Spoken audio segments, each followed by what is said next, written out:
Born rich मतलब कितने पैसों में sir rich? I think today in India एक अच्छा घर and 5 crore is very very rich. क्या डिफरेंस होता है माइंडसेट में ऑफ पीपल जो 1-2 करोड़ पे अटक जाते हैं वर्सेस जो 500,000 करोड़ बना लेते हैं? If I look at entrepreneurs who hit the ball out of the park, they had a certain discipline to their process. So if every day you can do slightly more than the previous day, you are bound to be successful. जो बहुत ज़्यादा पैसे वाले लोग हैं उनका सबसे बड़ा फियर क्या होता है? सबसे बड़ा फियर तो यही है कि अपना values can be pass on to our children और नॉट. Tell me problems of being rich. सबसे बड़ा problem is how to handle expectation. And second, I think you are more in the face everywhere and therefore peer pressure also to do is much much more. कहाँ पे सबसे ज़्यादा India में next 10 years में पैसा बनेगा so that ये जो 20-year-old समथिंग है can start focusing on that particular space? मेरे हिसाब से रुपया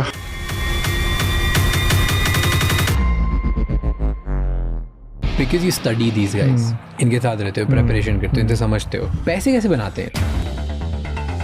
भी आप देखोगे अपने कंट्री में 6 सेक्टर मैक्सिमम है. Financial services, consumer, technology services, industrials, defence, pharma और हेल्थ केयर. और ये 6 का कंट्री के ग्रोथ से तो बहुत ज़्यादा अलाइनमेंट ऑफ इंटरेस्ट है. Second, I think innovation can lead to बहुत डिसप्रोपोर्शनेट ग्रोथ हो सकता है.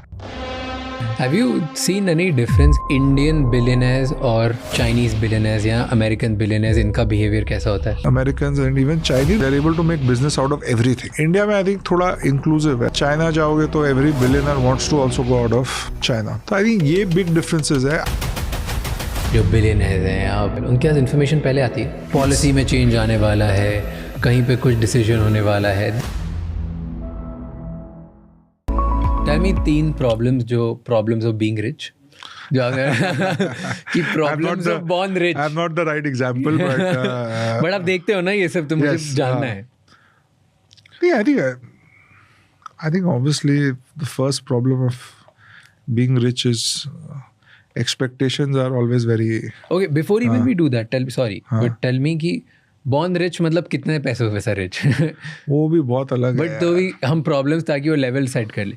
10, 20, 50, 100, 200, 500 crore. I think today in India मतलब मेरे हिसाब से एक अच्छा घर and 5 crore is very very rich, right? It's not it's not. तो जो 5 करोड़ के साथ पैदा हुआ है उसकी प्रॉब्लम्स की बात कर रहे हैं. 5 crore plus good house, I think उससे आप आई think you will definitely qualify in the ठीक है top maybe 0.2% of the population. ठीक है, तो ये जो 0.2% कंट्री है जो 5-10 करोड़ के ऊपर वाले बच्चे हैं, इनकी क्या प्रॉब्लम्स होती है? टॉप 3 प्रॉब्लम्स बताओ. नहीं, टॉप 3 प्रॉब्लम्स तो यही है. अभी आप जो भी करो आपको लगता है फ्रेंड्स फील, पेरेंट्स फील अरे बिगड़ जाएगा.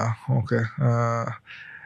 एंड हर टाइम मुझे भी लगता है और मुझे भी लोग बोलते हैं अरे अब तुम लोग जैसे बड़े हुए थे बच्चे तो वो सब प्रॉब्लम देखेंगे ही नहीं लाइफ में. How will they learn? They will never become competitive. They will never learn the challenges. They will never work hard. Okay, but reality में बच्चे ऐसे नहीं है. They really work hard.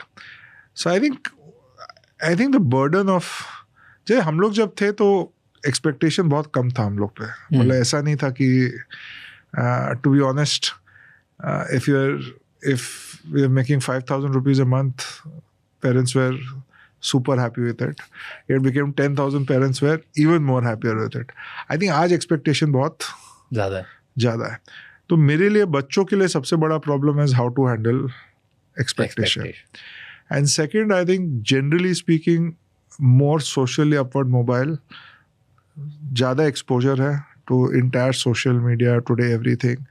You're more in the face everywhere, and therefore peer pressure also to do is much more. Okay. And everybody is out there trying to show somebody or the other has done something extra. तो constant comparison. And parents के ऊपर भी pressure है. Every parent wants to show अच्छा my kid has done this extra, that extra. तो वो I think वो constant pressure है. And I think honestly अपना childhood देखे तो ऐसा कुछ ज़्यादा कुछ था नहीं. मतलब honestly the only thing we used to do is play sports and all the rest of the things were not there. I also believe ये मैंने notice किया है मेरी generation के जो लोग हैं. You are not married? Not yet. Good So- decision. At 29 is good. I think now you're thereabouts. बहुत ज़्यादा देरी मत करना बेटा. Because what happens is at 29, you have to imagine when you have grandkids, okay, you will be approximately mid-60s now, more or less. Okay. So then you want to enjoy 15-20 years, if possible, healthy life with grandkids, and hopefully science and technology will change. So I'm a good believer. I love that 27 to 30 kind of That's age bracket. There was a stat that this is American stat, Yeah. but ki most reliable and stable and healthy marriages happen when couple gets married between 28 to 34. Okay, so I'm saying 27 to 21. Yeah. But whatever you said, I feel like Papa, please real ID. Dad, don't hide behind Karan. But what I see in my generation, भले आपके पास बहुत पैसा हो या नहीं हो, आपके पास बहुत अच्छा बैकग्राउंड हो नहीं हो, आपके जेब में 10 रुपए हो या 10 करोड़ हो या 100 करोड़ हो, आई फील सबसे बड़ा फियर आज हमारी जनरेशन का है is fear of insignificance and इररिलेवेंस. सबको आसपास कंपैरिजन के इतने मैट्रिक्स मिल गए हैं, तो सबको ऐसा लग रहा है कि हे मुझ में भी पोटेंशियल है, हे मुझ पे बहुत एक्सपेक्टेशन है, इतनी अपॉर्चुनिटीज हैं कि लोग जीरो से हीरो बन जाते हैं, एंड उसके बाद मैंने कुछ नहीं किया, जो भी किया आपको लगता है कुछ नहीं किया, तो मैं कुछ भी कर लूं, मैंने कुछ किया ही नहीं है. और अगर कुछ मैं कर भी रहा हूं तो कांस्टेंट क्वेश्चन कि मैं कुछ नहीं कर पाया. वो पॉइंट हमने एड्रेस नहीं किया, but I think middle India, so let's just for example, I think the younger kids who are not rich, I think last 5-10 years आपने जो talent देखे हैं is phenomenal. Yeah. Phenomenal. Yeah. I think that kind of hard work and effort which is happening in middle India is just unbelievable. जो हम लोग भी office में देखते हैं अभी, the kind of people we are getting and the kind of talent we are getting is just impossible. पिछले 20 साल में जो change हो गया is just insane Crazy. thing. So I think ठीक है, ये अपने we are talking about the problems of the rich, but the opportunities जो अपने middle ground we have really taken is super impressive. But सबका, whether you're from any background, 100%. fear is irrelevance and insignificance. कि That's भाई peer pressure like crazy. कुछ और कोई कुछ कर रहे हैं. I know so many people जो अच्छा कर रहे हैं लाइफ में, बट रोज क्वेश्चन करते हैं कि यार मैं कुछ कर रहा हूँ नहीं कर रहा हूँ. और वो रोज इंस्टाग्राम खोल रहे हैं तो ये सोच रहे हैं, न्यूज़ खोल रहे हैं तो ये सोच रहे हैं, घर वालों से बात कर रहे हैं तो ये सोच रहे हैं. सबका एम्बिशन इतना बढ़ गया है, विच इज़ ग्रेट, बट उसके से फियर भी बढ़ गया. और सबको लग रहा है the another layer to this fear is कि मेरा ना पोटेंशियल अनयूटिलाइज नहीं रह जाए, मैं ऐसे ही एवरेज नहीं रह जाए. पर वो आज तो कहीं पे भी नहीं खत्म होता है. वो तो आज मैं भी सोचता हूँ, ओके, दैट इज इम्पॉसिबल. उसके लिए grown because you guys didn't have enough comparison. पर उसके लिए एक ही आंसर है, okay, I think glass is half full and half empty. जब भी ऐसा सोचो. But I believe on that point कि एज वाइज तुम्हें थिंकिंग चेंज करनी चाहिए. आई थिंक हमारी एज में तुम्हें सोचना चाहिए glass is half empty. fair enough. India needs young, hardworking, ambitious people. hungry people. You should always think Always नहीं glasses. लाते. हम नहीं सोच सकते कि यार हम अगर वर्ल्ड की 4th लार्जेस्ट इकोनॉमी बन रहे हैं या बन गए हैं तो हम इसमें खुश हैं. हमें सोचना चाहिए कि वर्ल्ड नंबर 1 कैसे बने and what are we doing for it? No, It's I on think us. that I believe. No, in fact, even at there's nothing at your age. Even at my age, I want to stay hungry and I want to stay foolish. Okay, so I think these two, you have to be foolish and hungry, right? Yeah, it's not. You always have to be hungry for more.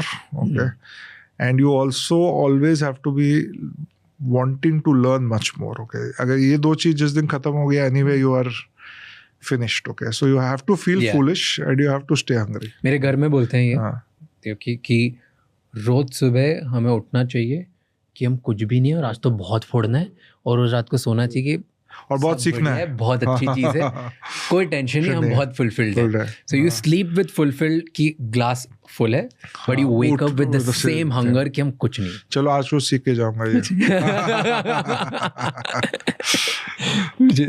I'm going to repeat this to my kids at home today. कि sleep with gratitude, wake up with hunger. It's a good line. Yeah. So that's we talk about it a lot because my father is a fulfilled in gratitude kind of person, and I am a hungry person, तो पापा और मैंने बना लिया कि देखो आधी आपकी आधी मेरी इस हिसाब से कर लेते हैं कि टेंशन में सोना नहीं है. पर how old is he? He is 56. 56. But he is always been कि फैमिली सेटल हो जाए, फिर वो मुझे बोलते रहते इतना मत कर, कुछ मत कर. बट उनके मोमेंट्स आते हैं कि इतना से किया, थोड़ा और तो मैं चलो आधा करके आधा करते हैं. So when you started your own thing, जब आपने आपकी खुद की कंपनी स्टार्ट करी 361, पहले IFL नाउ 361, राइट? तो तब फर्स्ट बिलियनर क्लाइंट या first somebody with very big money, उनको कैसे कन्विंस किया? क्योंकि हियर्स माय क्वेश्चन, जिसके पास 4,000 5,000 करोड़ 10,000 करोड़ है, उसके पास दुनिया भर के लोग हैं उनका पैसा मैनेज करने के लिए, सब है उनके पास. ट्रस्ट वाले बहुत हैं, सब फेक बहुत हैं, स्मार्ट पीपल बहुत हैं, उनके ग्लोबल एड्रेस है, मतलब like JP Morgans of the world उनका पैसा लेने के लिए बैठे हैं कि भाई हम आपके लिए करेंगे, अलग अलग कंट्रीज में करेंगे, टैक्स बचाते हैं, पता नहीं कितने फाइनेंशियल इंजीनियरिंग उनके लिए हो चुकी होगी. तो उनके पास बहुत ऑप्शन है. क्यों आप पे ट्रस्ट करेंगे इन द बिगिनिंग? क्योंकि in the beginning you don't have an experience and pool of कि मेरे पास 10,000 8,000 फैमिलीज का मैं बिजनेस संभालता हूँ, कुछ नहीं आपके पास. नहीं, बहुत टफ क्वेश्चन और बहुत अच्छा क्वेश्चन है. इसका कोई इजी आंसर नहीं है, ठीक है. तो 2008 में जब हम लोगों ने बिजनेस चालू किया तो IFL ने हमें थोड़ा कैपिटल दिया बिजनेस स्टार्ट करने के लिए. एंड 2008 से 13 we went to the same problem जो हम लोग 2001 से 2 था. हम लोग नाम IFL name was not known in south Delhi, south Bombay. एक meeting south Delhi, south Bombay लाने में that was a big win. Client conversion तो बहुत दूर का बात था, मीटिंग मिल जाए वो बहुत बड़ा. तो कैसे लाते थे फर्स्ट मीटिंग में? तो बहुत प्रॉब्लम होता था, बिकॉज हम लोग 2008 से 13 एक्चुअली हम लोग सोचे थे कि जो हम लोग क्लाइंट्स हैं हम लोग के साथ में कोटक में, most of them will move. Reality is less than 10% of the clients moved. 10% से कम क्लाइंट मूव हुए. और वो 10% क्लाइंट भी ये 4-5 क्लाइंट छोड़ के जो शुरू से स्टार्ट किए थे, everybody started with a small portion of the portfolio. तो किसी के पास अगर 10 करोड़ था, 1 करोड़ से स्टार्ट किया, बोला करण जाओ, सेटल डाउन हो जाओ, नया कंपनी है, we like you, but at least देखते 1-1.5-2 साल प्लेटफॉर्म बनाओ, सब कुछ करो. I can't transfer everything today, okay. और हर इंसान के पास 3-4 सपोर्टर होता है जो वो बोलता है मैं पूरा ही ट्रांसफर करता हूँ, स्टार्ट करो, ओके. बट उससे बिजनेस नहीं बन सकता, उससे एक स्टार्ट हो सकता है, आई थिंक. बट हम लोग जनरल में, अगेन जैसे मैं आपको पहले बोला, 90% अपॉर्चुनिटी सबके लिए सेम है. हार्डवर्क और एफर्ट सबसे ज़्यादा इंपॉर्टेंट है. तो 2011 से 14 we focused only on companies जहाँ कोई इवेंट ऑफ डाइल्यूशन हो रहा था या लिक्विडिटी इवेंट हो रहा था, and they were ending up with some liquidity event because of which they were getting money, okay. And those were the people we started chasing. और जब किसी को नया रुपया आ रहा है, he always wants to challenge the status quo, okay. वो बोल रहा है कि जो मेरे पास है उसको बियॉन्ड देखना है, मुझे देखना है कि और क्या अवेलेबल है. एंड वो एक दिन अपने लाइफ में निकालने के लिए तैयार है to meet everybody afresh. And उधर ही is also ready to meet a new kid on the block, okay. So that was our opportunity between 13 to 16, and I think उस टाइम जितने ऐसे transaction हुए, we converted 80% of those transactions. अभी why it comes back to the same thing. People associated with us as entrepreneurs, they liked our business model. We changed the model that time. We became advisors. तो instead वो सबसे बड़ा change actually हम लोग का वो था. Product manufacture से कमाने के बदले हम लोग क्लाइंट से कमा रहे थे. So basically now us and the client are on the same side of the table instead of the opposite side of the table, right? I think that change was the most important change. But tell me this now, जब जो भी आपका first client convert हुआ, उन्होंने कभी बोला आपको, क्या बोला? What was that meeting? The meeting was actually the client just passed away. He's still a big client of ours. The grandfather passed away in Bombay. कितना पोर्टफोलियो उन्होंने दिया था?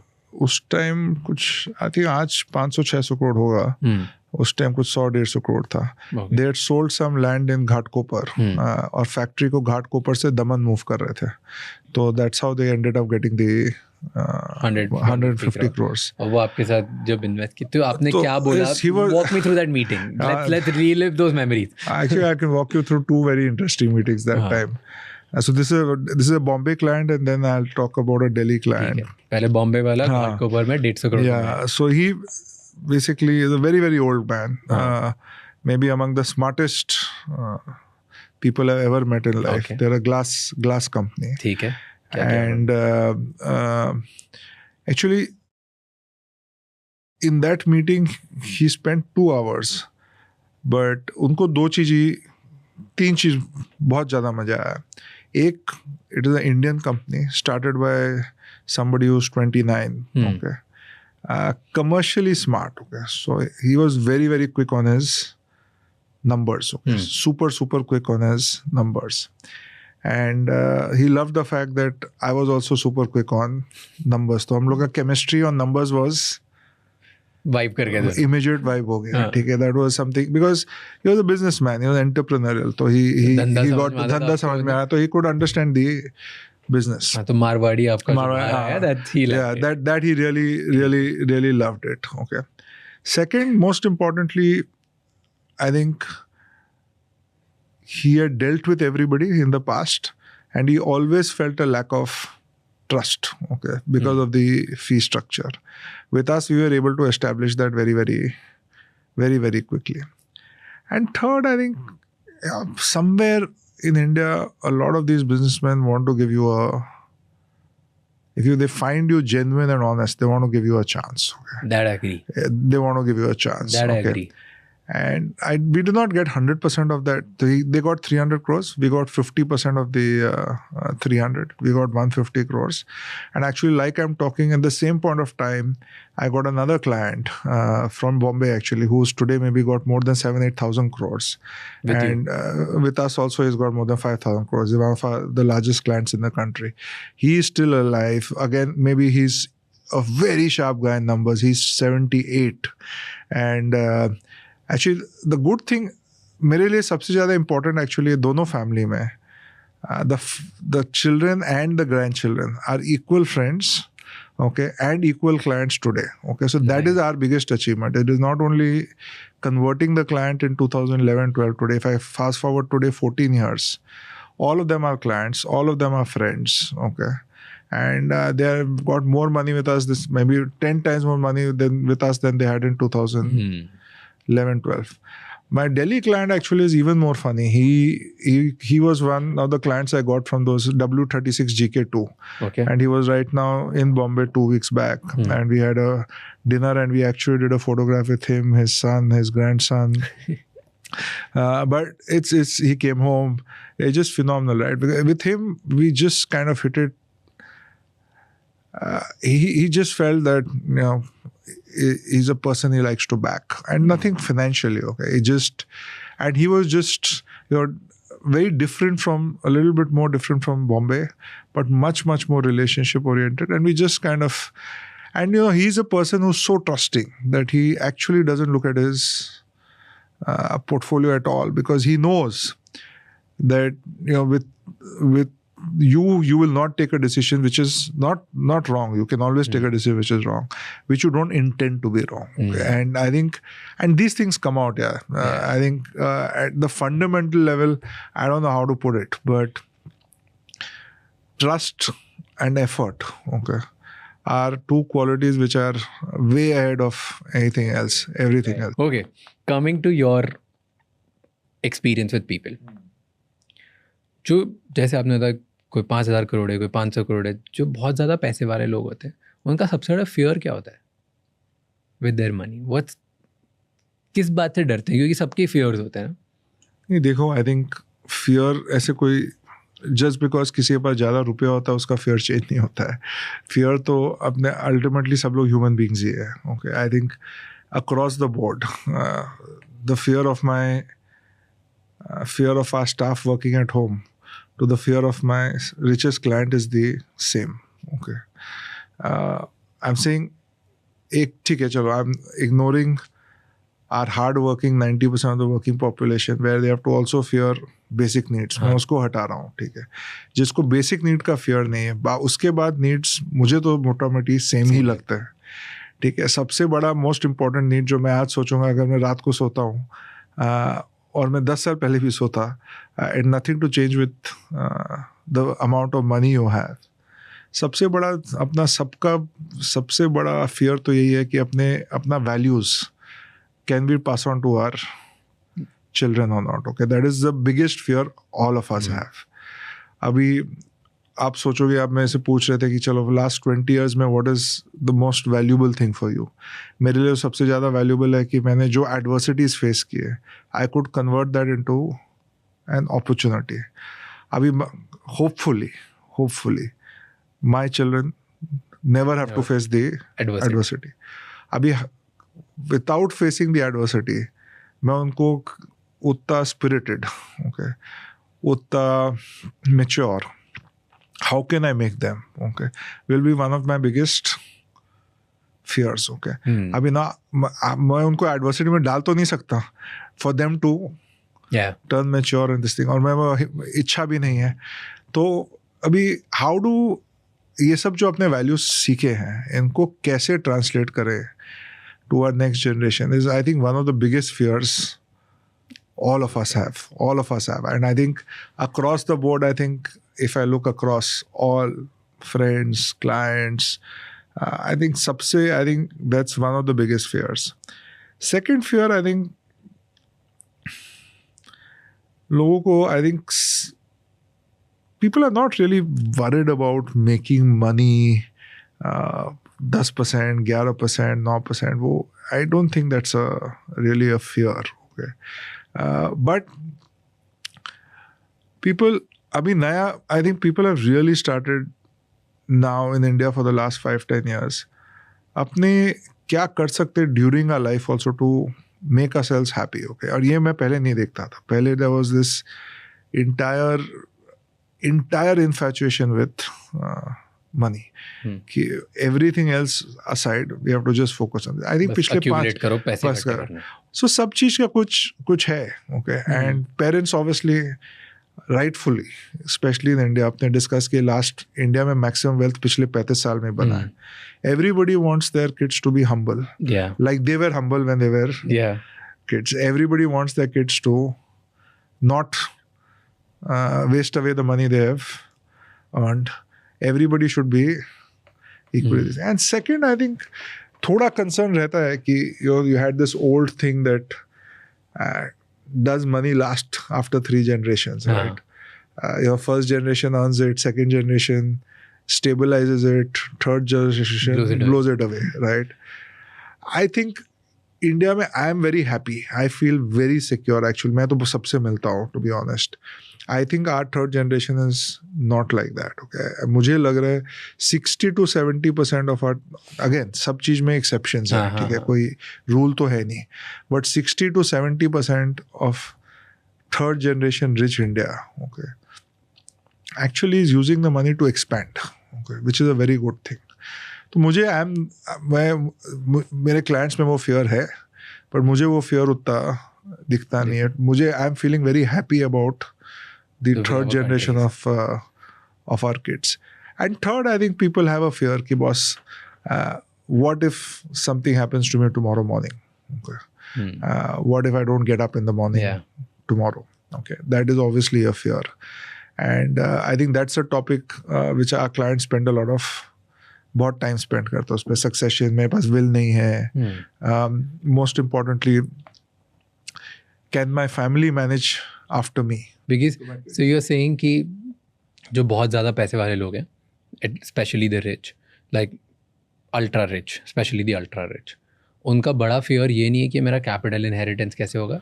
उनका ज़्यादा बड़ा फियर है कि साइकोलॉजिकल इनहेरिटेंस कैसे होगा. It's not about capital inheritance. तो साइकोलॉजिकल इनहेरिटेंस मीनिंग कि मेरे जो वैल्यूज़ हैं, मेरी जो इमोशनल थिंकिंग है, मेरे डीप रूटेड बिलीव्स हैं, जिस तरीके से मैंने बिजनेस बनाया या मैं जिन सिद्धांतों पे चलता हूँ, वो सारा मैं कैसे पास ऑन करूँ सो दैट मेरी नेक्स्ट जनरेशन मुझसे भी ज़्यादा बेटर हो.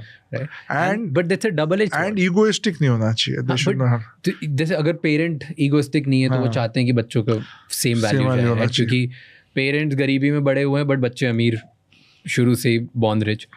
Don't you think double edge sword है? 100% डबल एज स्वॉर्ड. अगर 2 चीज़ें आप पास ऑन कर सकते हो बच्चों को, वन इज आप जिस तरीके से सोचते हो आपने जिस तरीके से बिजनेस बनाया, जिस टाइम में बनाया और जिस तरीके से आप लोगों को ट्रीट correct. करते हो, तो ये बहुत अच्छा हो सकता है बच्चों को. लेकिन मे बी टाइम चेंज हो गया, चीज़ें चेंज हो गई, द वे लीडरशिप चेंज हो गई, कंट्रोल चेंज हो गया, और वो आप आज भी आप बच्चों को देते हो तो बिगाड़ देंगे. और इनफैक्ट वर्सेस बनाने के लिए, क्योंकि अगर इमेजिन दादाजी और बच्चे, लाइक दादा और पोता सेम बन गए in the way with dealing people, Impossible. It's trouble. Gen Z can't be led as boomers, right? Impossible. वो हो ही नहीं सकता. नहीं वही मैं बोल रहा हूँ. I think, and that's why that thing, the पूरा thing of problem of being born rich, I think that's the entire problem. I think कितना follow करे और कितना अपना बनाए. इतना easy नहीं है.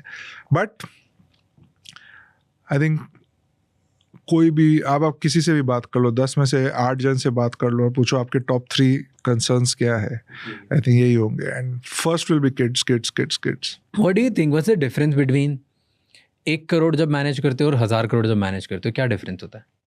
नहीं ऑब्जेक्टिव चेंज हो जाते हैं, क्योंकि रिस्क टेकिंग एपेटाइट बहुत डिफरेंट हो जाता है. 1 करोड़ वाले क्या सोचते हैं, 1000 करोड़ वाले क्या सोचते हैं? 1 करोड़ वाले को एटलीस्ट 50 लाख तो हर टाइम पे डेट पे चाहिएगा. उसको थोड़ा safety and security is important for him. Okay, कि कभी भी मैं 50 लाख निकाल पाऊँ. मुझे लिक्विड चाहिए, मुझे सेफ चाहिए. ओके, बाकी 50 लाख में ग्रो करता हूँ, बट 50 लाख में सेफ रखता हूँ. जो 1000 करोड़ वाला है वो उसको 500 करोड़ रुपया सेफ नहीं चाहिए. ओके, तो वो अपना एक फिक्स्ड अमाउंट सेफ रखेगा, 50 करोड़ 100 करोड़, बाकी 900 करोड़ उसके लिए ग्रोथ कैपिटल हो जाता है. तो हम लोग उसको बोलते हैं सेफ्टी पॉट. तो अगर वेल्थ बहुत ज़्यादा हो जाता है, आपका सेफ्टी पॉट एक फिक्स्ड अमाउंट हो जाता है. It doesn't become a percentage. जब अमाउंट छोटा आता है तो एक परसेंटेज होता है. और छोटे अमाउंट पे अलग लोगों का आइडिया भी अलग होता है. जैसे थोड़े लोग हैं उनको ज़्यादा रिस्क लेना है, उससे जैसे इतना छोटा अमाउंट है, मैं उसको 8% पे क्या ग्रो करूँ. तो अलग अलग कॉन्सेप्ट है. बट मेरे हिसाब से मोर ऑफन देन नॉट, जिसके पास 1 करोड़ है उसके प्रायोरिटीज अलग है. उसको थोड़ा सेफ्टी चाहिए, सिक्योरिटी चाहिए, college education is there. Okay, now education cost a lot of money. घर खरीदना है. ओके, घर के EMIs हैं, insurance is important. 500 crore 250 crore 1000 crore में ये सब चीज़ का कोई मतलब नहीं है. All these things are out of the window. The question only is कि मैं बाकी 100 करोड़ और लेट्स से आप 6% कमा लो 100 करोड़ पे, will take care of all of these things and more.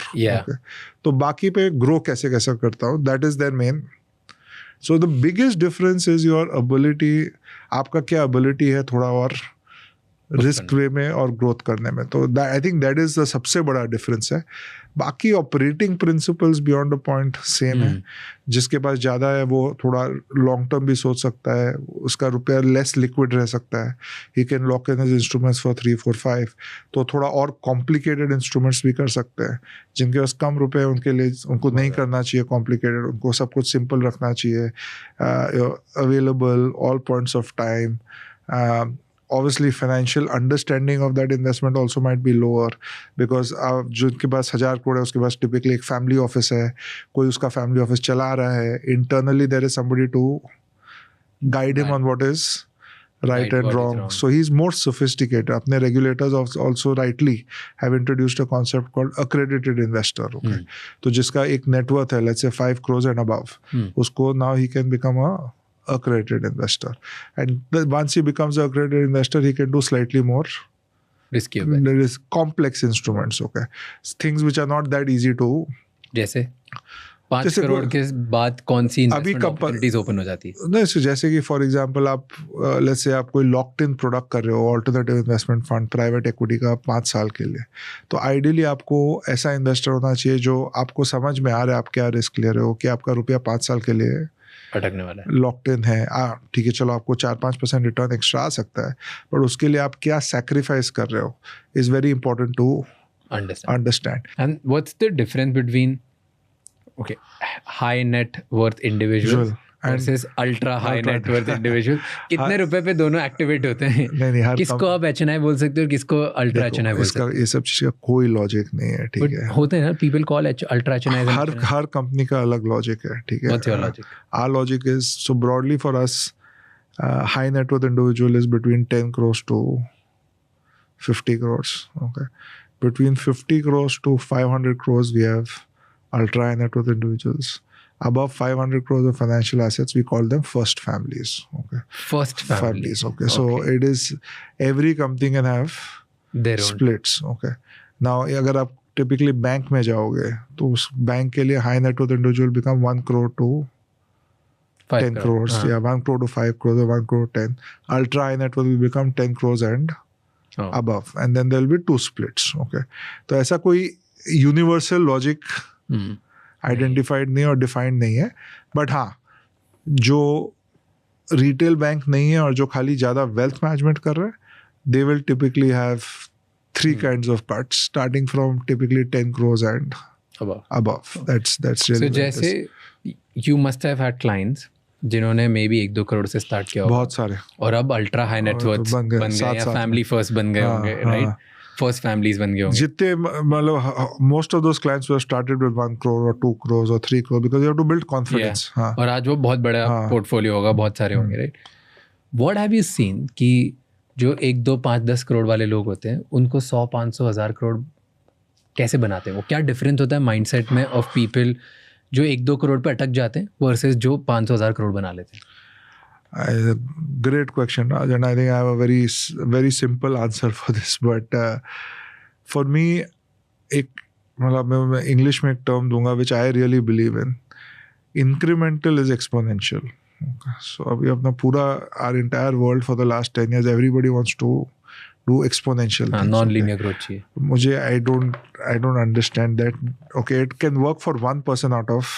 There is always a Elon Musk. There will always be somebody, but that is one example. Okay, 9 examples will be people who are doing everyday things right every day, and they are doing every day slightly better than what they did the previous day. Okay, and I like to call this incremental is exponential. Okay, so if every day you can do slightly more, okay, than the previous day, you are bound to be successful because the compounding is massive. Okay, so to be honest, I think if I look at entrepreneurs who've in 10, 15, 20 years really hit the ball out of the park, okay, they've had a certain discipline to their process. Okay, they've got up in the morning, they've not tried to do 50 things. Okay, they try to do 10 things or one thing, but do it with a certain amount of discipline. Okay, and that is very, very important. And for me, I think that small incremental steps, but steps in the right direction is the most important. It has to come with a lot of focus. Hard work is a common denominator. उसके बिना तो ठीक है, life में 5 जन रहते हैं जो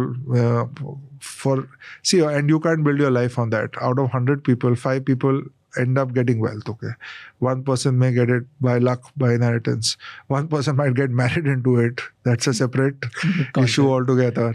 Okay, 3rd person might just win a lottery.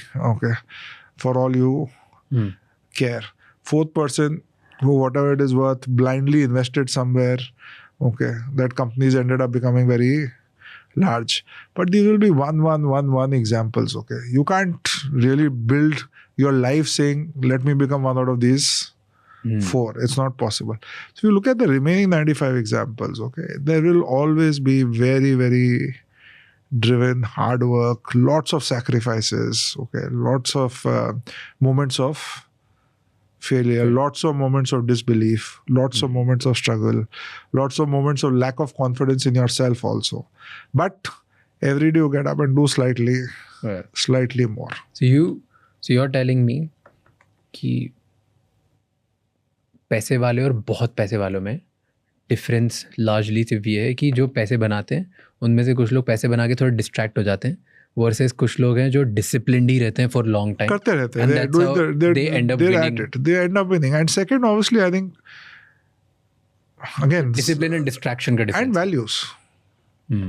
It's not only discipline, values. End of the day, values have to be right. Fair. Values have to be right because you have to be honest. You have to have a certain degree of integrity. Honest and integrity doesn't mean you don't earn money. It means you earn money the right way. Okay, you do deals. Okay, so I'm saying that has to be there. Okay, again, there will be examples of 5 people who've got it, who've reached without that. Okay, but that can't become the operating principle. But even if you look at the stories of exceptional people, it's same. So एक video देखा Michael Phelps का? हाँ, देखा हूँ. Michael Phelps? Yeah. Right, okay, so there's this one video I love Love the video. Yeah, I've seen the and video. he says कि he talks about somebody asks him a question. Michael Phelps से पूछते हैं कि यार आप ऐसे इंसान हो, ऐसे एक इंडिविजुअल हो जिसने दुनिया में सबसे ज्यादा ओलंपिक्स मेडल जीते, मतलब आपके जितना किसी ने जीता ही नहीं, it's humanly not possible to win as much as you. कैसे इतने गोल्ड मेडल्स, इतने मेडल जीते कैसे? तो इसे कि बस रोज प्रैक्टिस करके. एंड सब उधर हंसते हैं मतलब कि रोज प्रैक्टिस करके मतलब एग्जैक्टली. तो बोलता है रोज प्रैक्टिस करके. तो फिर वो इंटरव्यूअर पूछता है कि हाँ मतलब बस रोज प्रैक्टिस करके. बोलता you are not getting it. 7 साल के लिए रोज प्रैक्टिस करके एवरी डे. क्रिसमस था, प्रैक्टिस थी. दिवाली, होली, व्हाटएवर उनके इसमें, Thanksgiving, New Year, practice every day. ठंड है, गर्मी है, फ्लड आ रहा है, प्रैक्टिस. बुखार है, नहीं है, practice. 7 years of my life, एक दिन मुझे याद नहीं है कि रेस्ट डे की, रिकवरी डे की, क्या है, practice. That's it.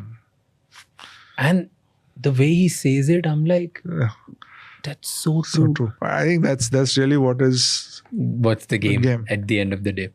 Tell me about different mindsets of people. So let's say region wise compare करते हैं. ठीक है कि billionaires and money people from north वो कैसे बिहेव करते हैं, साउथ वाले कैसे बिहेव करते हैं, या ईस्ट और वेस्ट, लाइक, और मे बी कम्युनिटीज़ में डिफरेंस है कि maybe Punjabi would differently और Jain would different. I don't know if community का इतना डिफरेंट होगा कि, बट एरिया का तो डेफिनेटली डिफरेंट होगा. आई थिंक देयर 3 ways, 3 तरीके से कट कर सकते हैं इसको. Okay. मींस सबसे easy cut in a sense is big cities and small cities. I won't call them small cities, but next set of cities. Okay. In some senses. So tier 1, tier 2. Tier 2. I not in the Indian definition of tier 2. I'm still saying.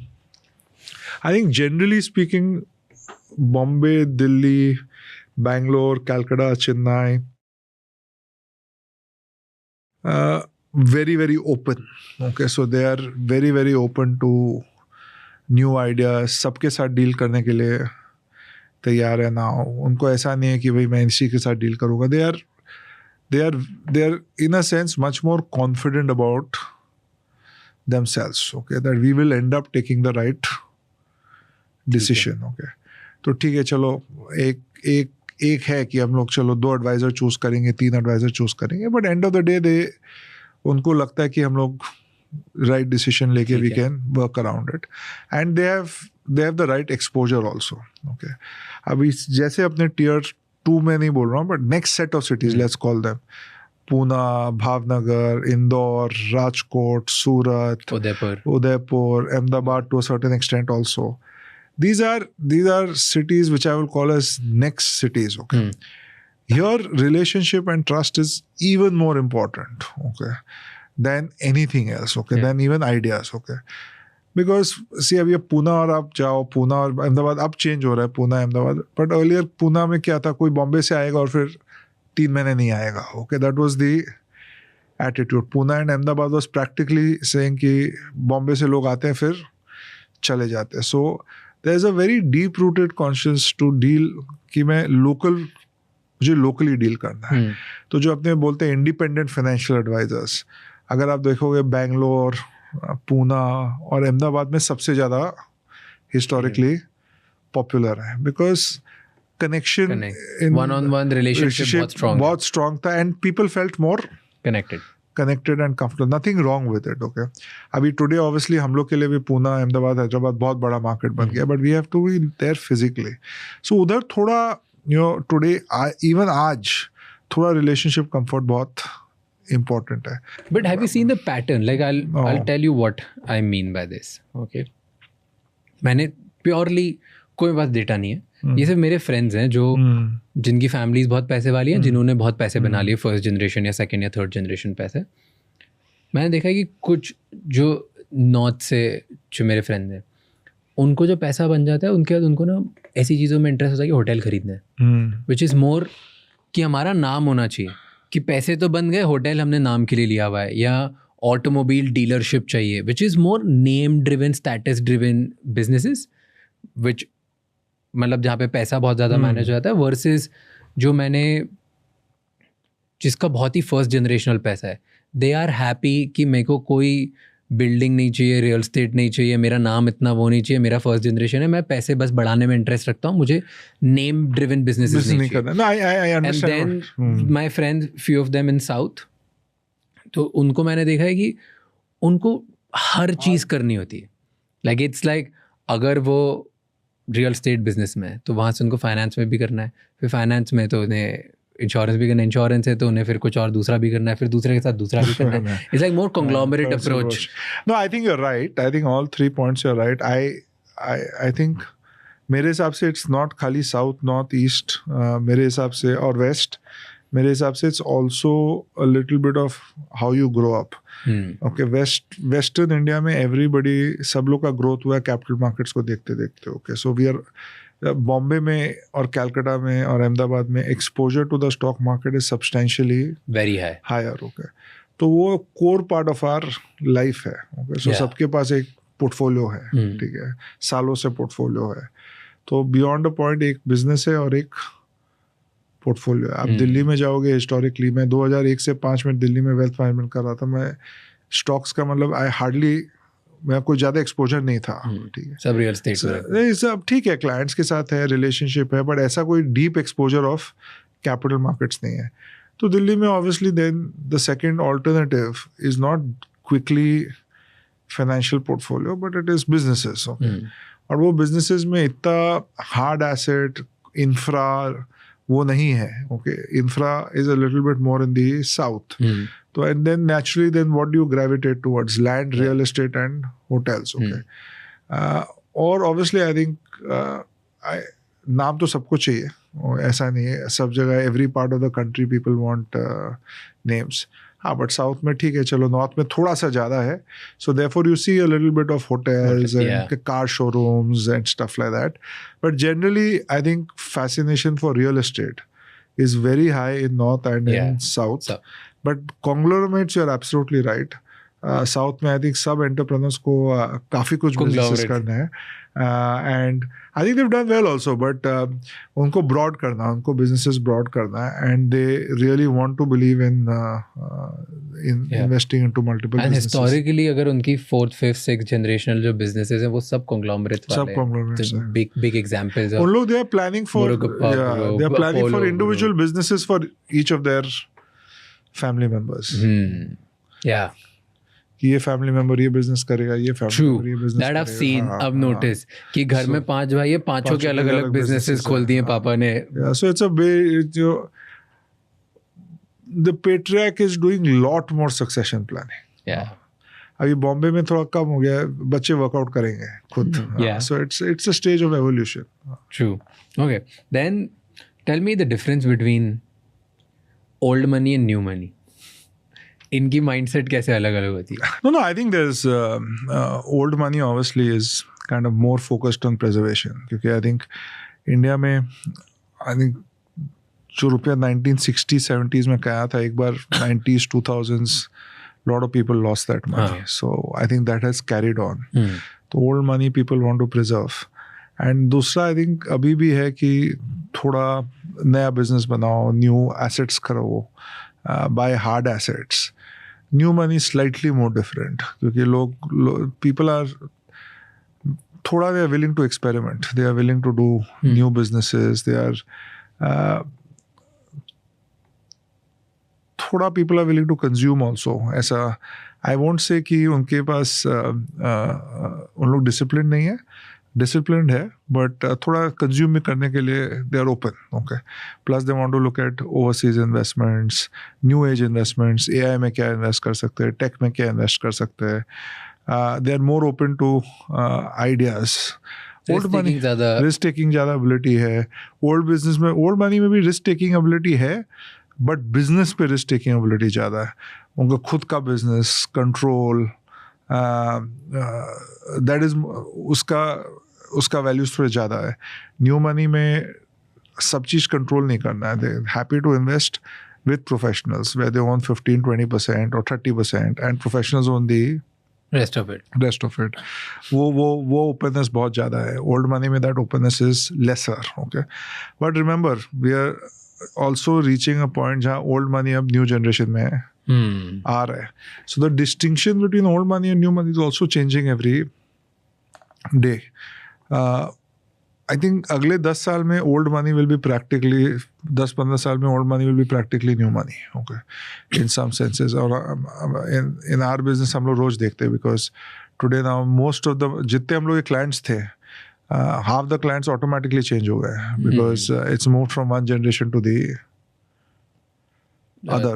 Okay, in the last 15 years. हाँ, अगले 10 साल में तो मतलब 15 years में पूरे ही client base change हो जाएगा. तो आई थिंक उस सेंस में डिसीजन मेकिंग रोज चेंज होते रहता है. बट सिमिलैरिटीज भी बहुत है old money and new money में. जस्ट बिकॉज अपने 2-3 डिफरेंस बोल रहे हैं इसका मतलब ये नहीं कि एकदम ही डिफरेंट है. 80% चीज़ एक्चुअली सेम है. 20% of the things are different. और ऐसा लगता है रिस्क टेकिंग एबिलिटी डिफरेंट है, बट बहुत ज़्यादा डिफरेंट नहीं है. रिस्क टेकिंग एबिलिटी खुद के बिजनेस में और हार्ड एसेट्स में ज़्यादा है ओल्ड मनी में. न्यू मनी में risk taking ability is more on नए assets, tech, AI, new businesses without control. तो रिस्क टेकिंग एबिलिटी दोनों में है. But see, risk taking ability इंसान को क्या चीज़ में आता है. For example you in your business, आपके बिजनेस में आप बहुत रिस्क ले सकते हो. ठीक है, कोई दिन बहुत ऊपर गया, कोई बात नहीं, कोई नीचे आया, कोई नहीं, आप फाइट करोगे. ठीक है, you'll get up, अगले दिन सुबह उठ के फाइट करोगे. मैं अपने बिजनेस में ऊपर नीचे देख सकता हूँ. मेरे लिए वो मैं अंडरस्टैंड करता हूँ. जब इन्वेस्ट करो ओके तो रिस्क टेकिंग एबिलिटी उससे आधा हो जाता है. जो चीज़ आप कंट्रोल कर रहे हो उधर रिस्क टेकिंग एबिलिटी बहुत हाई रहता है बिकॉज आपको कन्विक्शन रहता है उसके बारे में. So what I have noticed is anecdotal evidence again कि ओल्ड मनी और न्यू मनी में जो डिफरेंस है दोनों की इन्वेस्टिंग बिहेवियर में. तो ओल्ड मनी जो इन्वेस्टिंग उनका बिहेवियर है, जो मैंने 2 मेजर डिफरेंसेस देखे. वन इज़ कि वो ना जब दूसरों में इन्वेस्ट करते हैं उन्हें डे 1 से प्रॉफिटेबल बिजनेस पे ज़्यादा भरोसा होता है. न्यू मनी इज़ ओके कि चल 2 साल 3 साल 4 साल 5 साल बाद प्रॉफिट बनाएंगे, हमें चलेगा, हम लॉस मेकिंग बिजनेसेस पे पैसे डालने के लिए रेडी हैं क्योंकि शायद उन्होंने एग्जाम्पल्स देखे लॉस मेकिंग बिजनेसेस 10-20 साल के बाद भी पैसे बना लेते हैं. ओल्ड मनी नहीं करता इजीली. ओल्ड मनी को डे 1 पे कैश फ्लो पॉजिटिव बिजनेसेस चाहिए, पैट बिजनेस चाहिए, राइट. उन्हें और कुछ समझ नहीं आता. तो दैट्स वन रिस्क टेकिंग में मैंने डिफरेंस देखा है.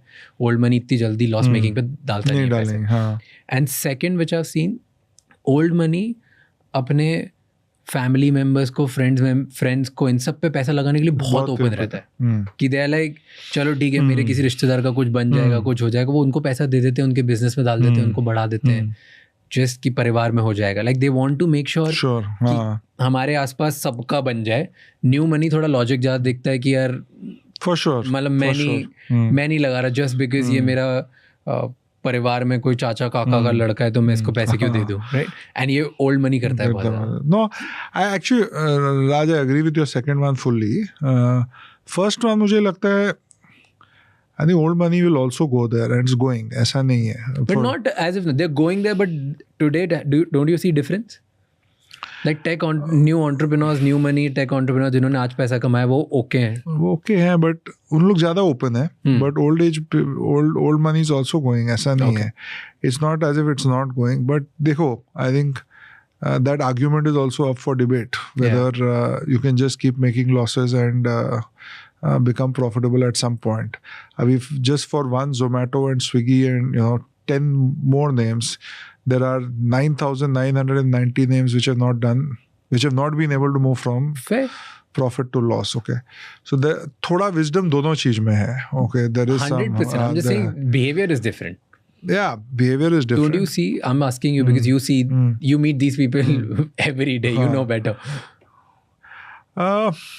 I think people are open, but the quantum of money which will go will be different. Especially if you see India mein, if you see tech entrepreneurs, nobody's really made huge money. Yeah. Okay? It's only in the last 8, 9, 12 months that you've finally seen some good IPOs come. I think these people will invest. इन लोग बहुत ज़्यादा invest करेंगे back tech में सो जो वो brand of new money है जो अभी ये सब बिजनेसेस में जाएंगे, वो इंडिया में अभी डेवलप हो रहा है. अपने पास वैसा नहीं है, जैसे अपने पास ऐसा कोई, अपने पास फेसबुक या गूगल वाला वो आया ही नहीं, राइट? क्योंकि वो अभी डेवलप होगा, वो अभी होपफुली डेवलप होगा वो द नेक्स्ट लास्ट ईयर. हमारा फ्लिपकार्ट माफिया आएगा, होपफुली आएगा. तो उस टाइप के इन्वेस्टमेंट्स इंडिया में एक्चुअली आए नहीं है, टू बी ऑनेस्ट. बट जो आप बोल रहे, इफ दैट, अगर उस टाइप का आप न्यू मनी की बात करो तो I fully agree with you, because वो न्यू मनी एक्चुअली ये ज़्यादा इस इन्वेस्टमेंट्स में जाएगा, वो ट्रेडिशनल फॉर्मेट में बहुत कम जाएगा. सो उन लोगों को म्यूचुअल फंड्स में या PMSs में, लिस्टेड स्टॉक्स में बहुत कम इंटरेस्ट होने वाला है. बॉन्ड्स में their interest will be substantially more on this side. But अभी वो I think we are just at the starting point of that. तो देखेंगे अभी धीरे-धीरे कैसे बट आ जाएगा वो सब.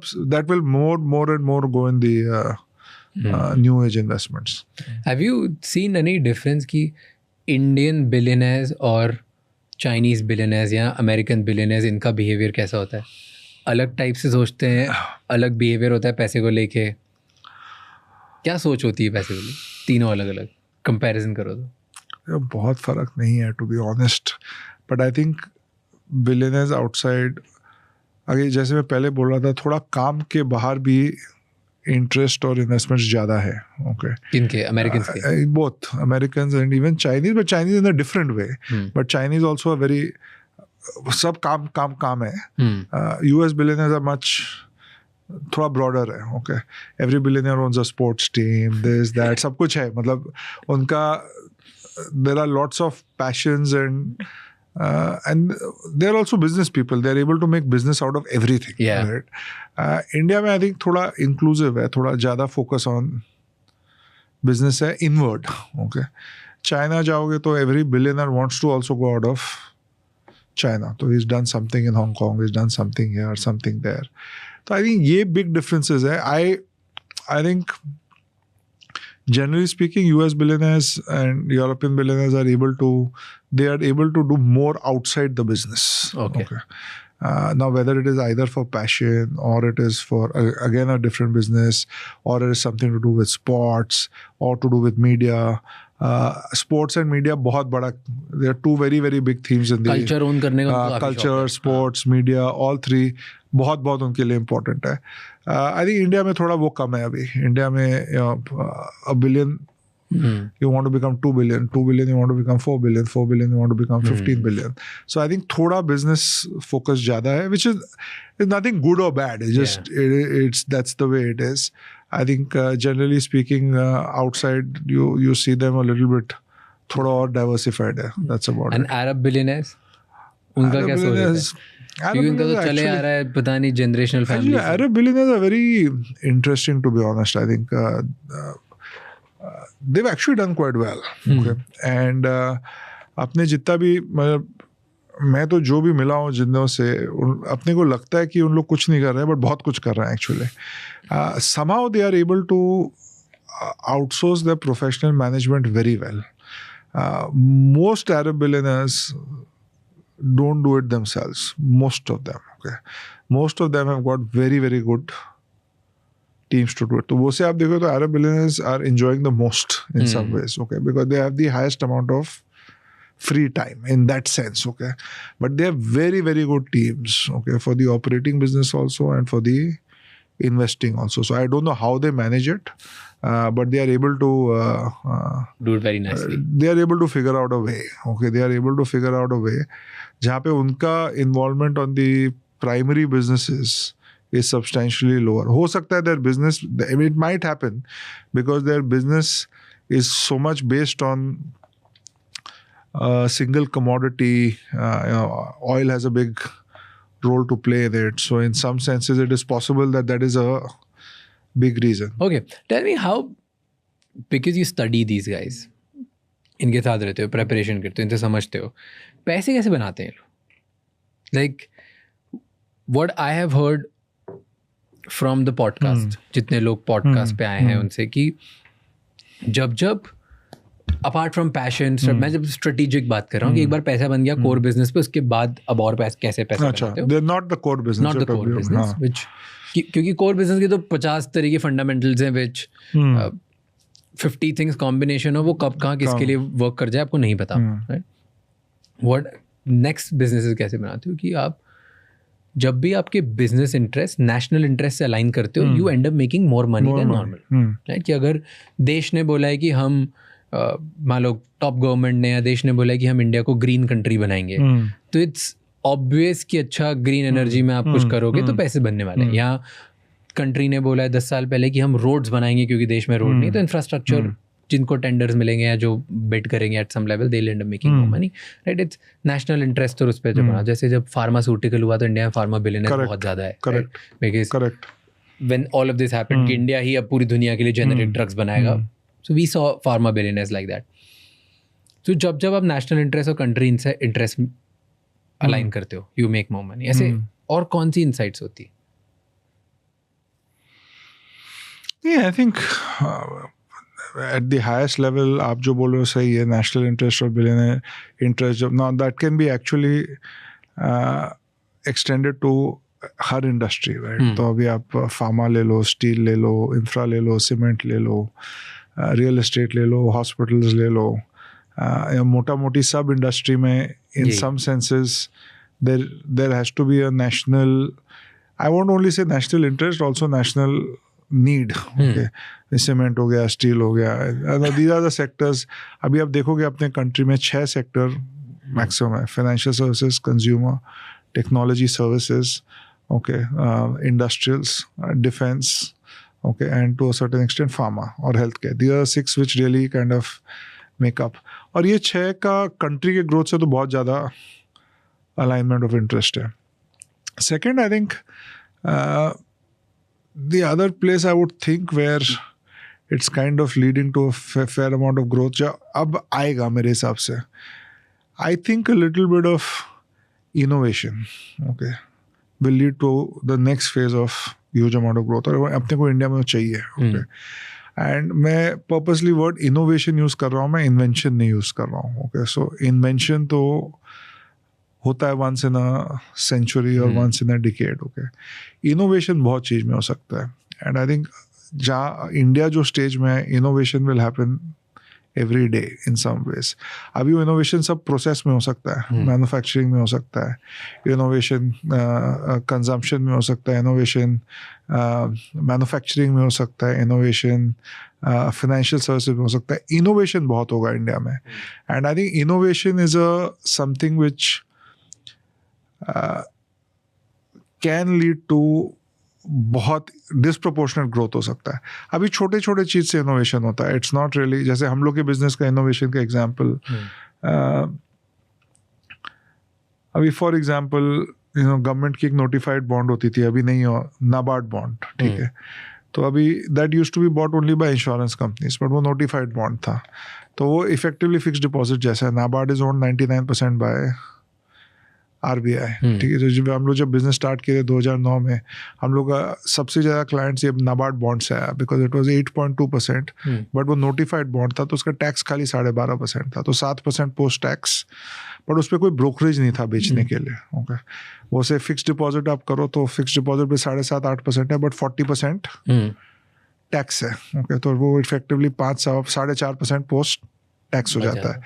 बट अभी आप वो इंटरेस्ट छोड़ दो कि आपको ब्रोकरेज कमाना है और वो क्लाइंट का देखो, तो वो सडनली अभी वो ऑब्वियसली आपको 100 क्लाइंट मिल गए उसके कारण.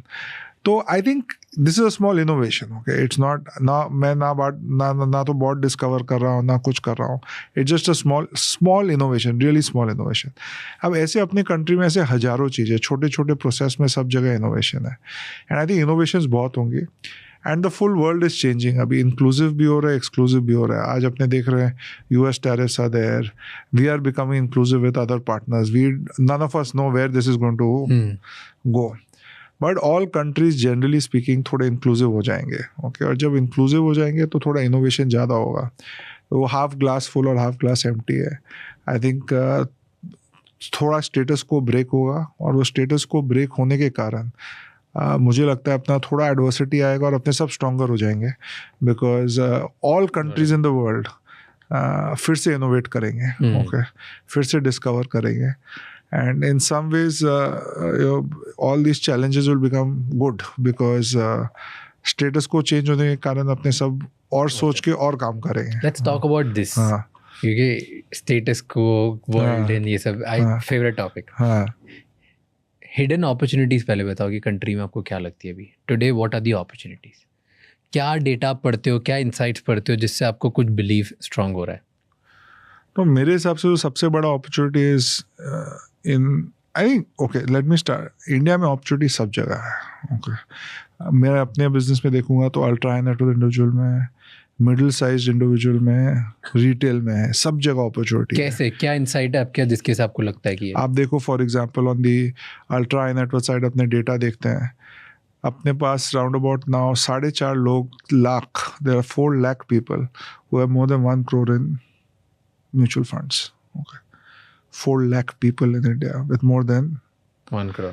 1 crore in mutual funds. It's not a small number. It's a very, very big number. Yeah. Very, very big number. Okay.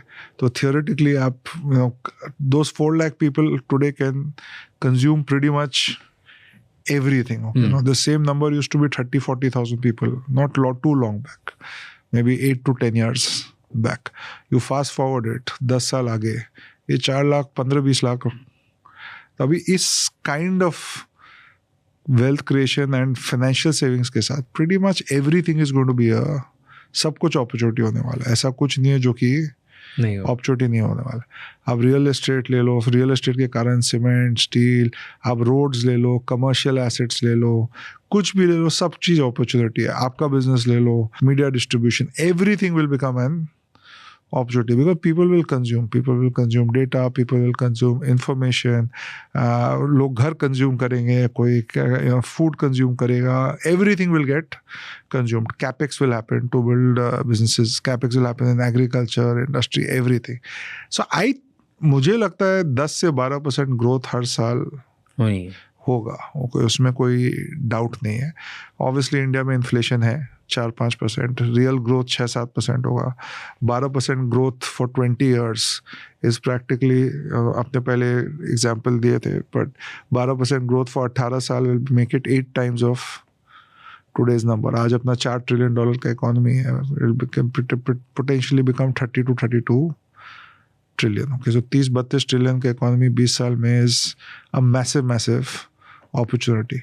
Now अच्छा चलो समझो डॉलर डिप्रिशिएट भी हो गया, अप्रिशिएट हो गया 3-4%, सो 32 के बदले 20-25 ट्रिलियन होगा, but that is a massive opportunity.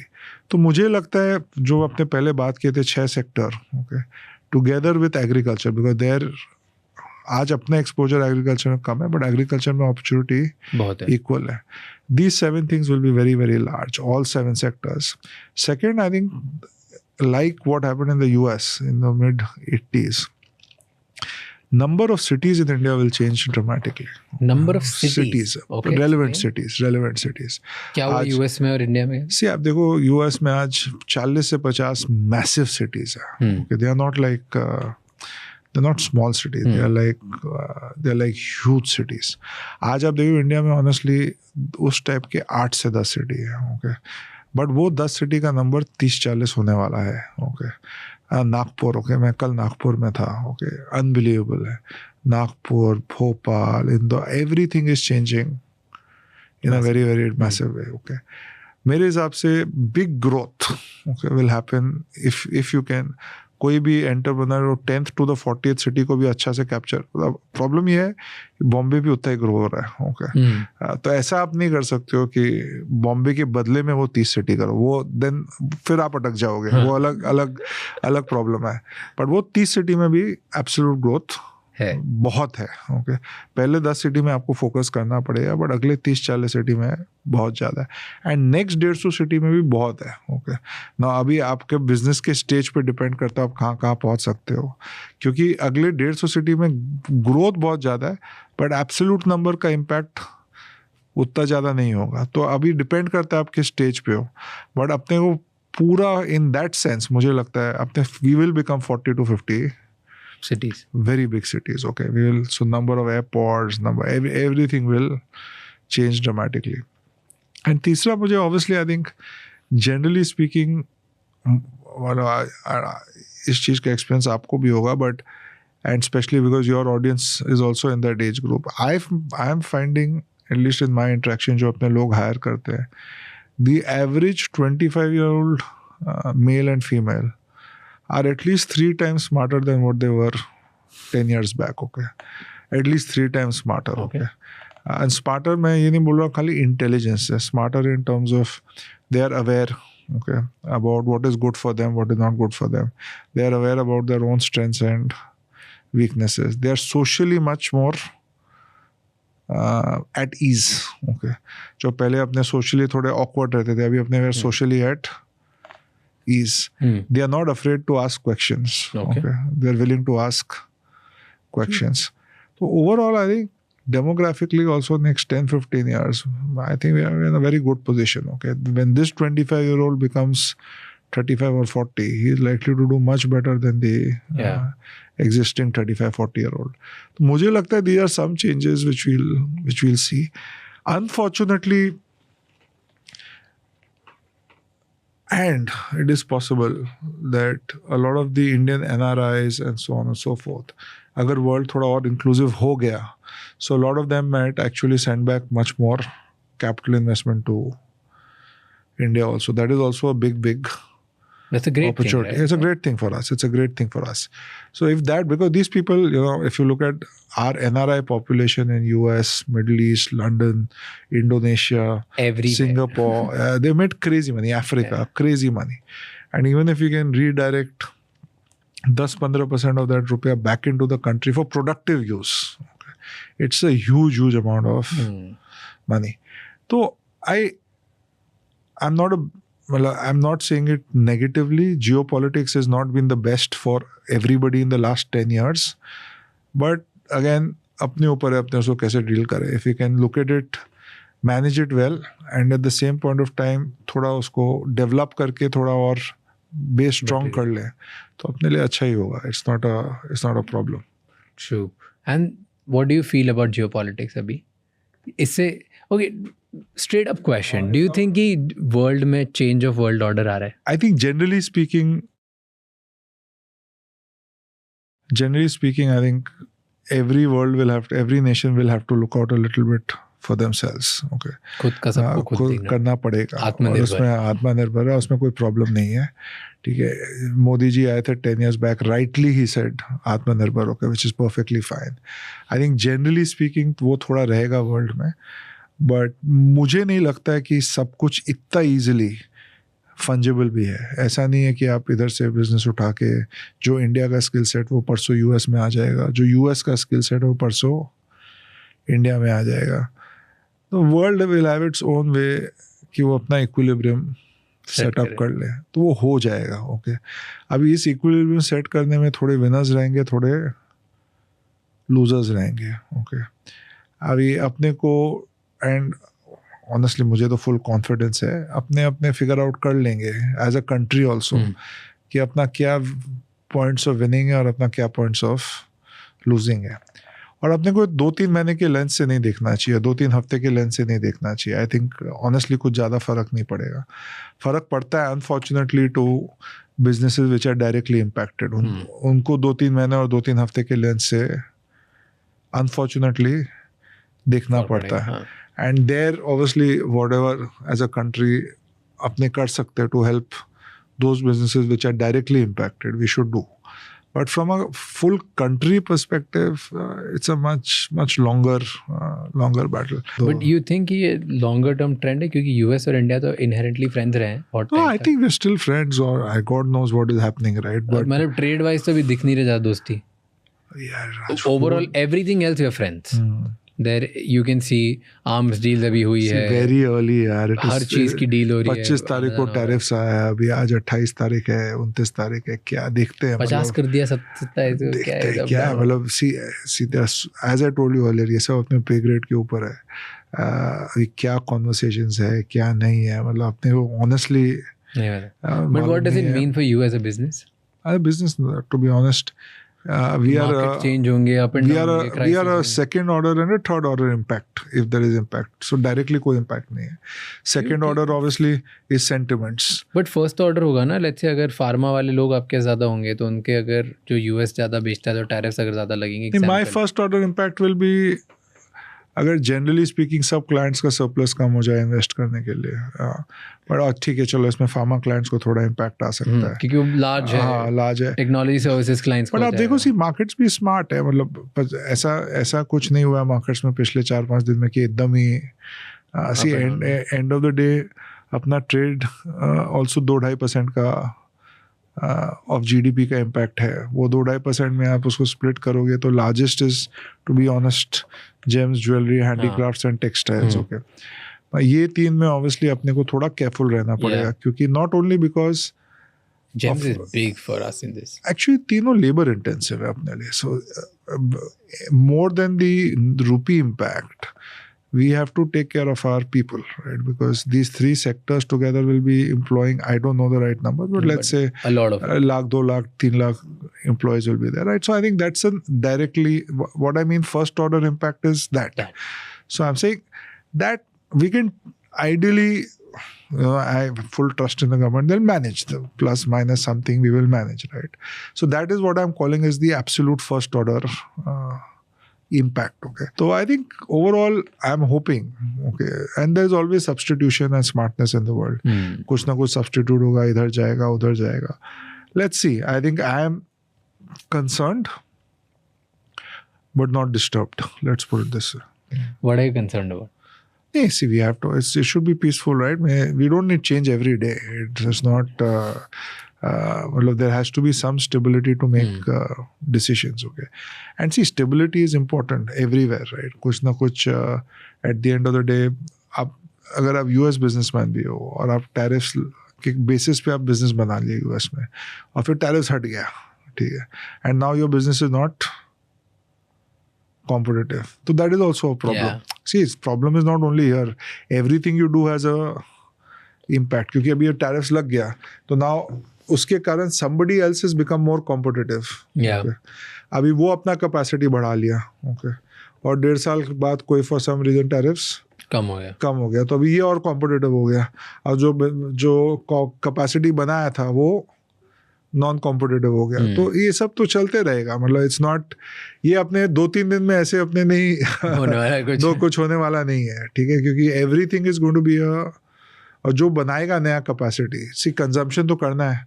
जो कल जेम और ज्वेलरी खरीद रहा था वो परसों तो बंद नहीं करेगा, उसको तो अभी भी खरीदना है, ठीक है. वो और कहीं से खरीदेगा क्योंकि बोलेगा 50% ज़्यादा एक्सपेंसिव हो गया है और किसी के पास कैपेसिटी होना चाहिए बनाने के लिए, वो उसके पास है नहीं तो उसको कैपेसिटी बैठाना पड़ेगा. वो कैपेसिटी बैठाएगा तो वो क्वेश्चन तो करेगा ये कब तक चलेगा. तो it's everything has not that easy to just change. And I think these are, let's see. Let's see. I'm sure there is enough logic and this thing in everything, so they will solve it. Do you think because of this, जो India और China के बीच में हो रहा है, do you think हम close आएंगे कि वो भी इतना ज़्यादा नहीं होगा? No, I don't know. Only I'm a very Raja, unfortunately or fortunately, I like to think about things which I can control. जो मेरे कंट्रोल के बारे में ज़्यादा उस पर. So when the crisis happens, ये सब दुनिया में न्यूज़ आती है, आपके कंट्रोल में पैसा मूव करना नहीं करना. तो कभी ऐसा देखते हो कि a lot of people say war opportunities होती हैं कंट्री में, जो मिसमैच होता है उसकी अपॉर्चुनिटीज होती है. See, fundamental. Do you see that as an opportunity? We see it as an opportunity, but not as a big opportunity. I'll tell you.